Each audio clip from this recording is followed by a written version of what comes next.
Hey everyone, welcome back to the channel. In today's video, I'll show you everything you need to know about the cooking system in Ragnarok Online. We'll go through where to start, the items you'll need, how to cook food, how the success rate works, and a few helpful tips before you begin. So without further ado, let's get started. The very first thing you'll need is a cooking recipe book. Each recipe book contains different food recipes, so make sure you're buying the correct one for the food buffs you want to make. Without the recipe book, you won't be able to cook that food. So where can we get these recipe books?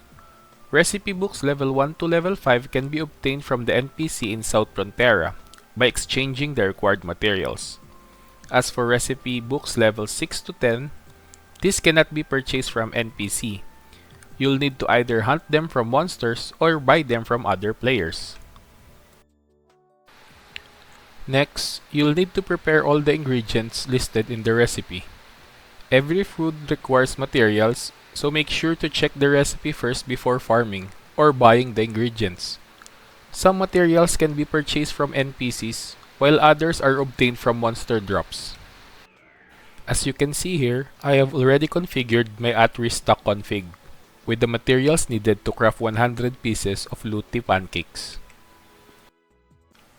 You'll also need a cooking kit before you can start cooking. Different cooking kits provide different success rate.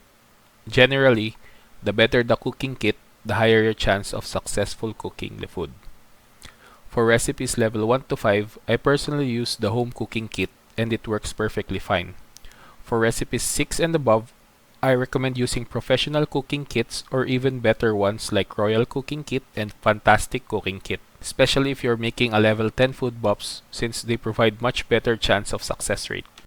Once you have the recipe book, cooking kit, and all required materials, you are ready to start cooking. Simply double-click your cooking kit, and if you have corresponding recipe book along with all the required materials in your inventory, the cooking window will appear. Select the food you want to make, then start cooking. If you're successful, you'll receive the food buff item. If not, don't worry. That's completely normal, especially when you're crafting higher level foods. Cooking success isn't completely based on luck. Your success rate is also affected by your dex and your luck stats. So I highly recommend using a character with high dex and luck, along with the equipment that increases those stats.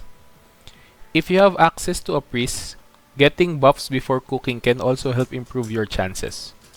Personally, I highly recommend using a Super Novice for cooking because they have level 10 improved concentration, which gives a nice boost to your dexterity and helps increase your cooking success rate. Before you start mass crafting, here are a few tips that can save you both time and zenny. First, choose a food recipes with materials that are easy to farm or inexpensive to buy. This makes crafting much more cost-effective in the long run. Also, keep in mind that not every food buff is worth crafting.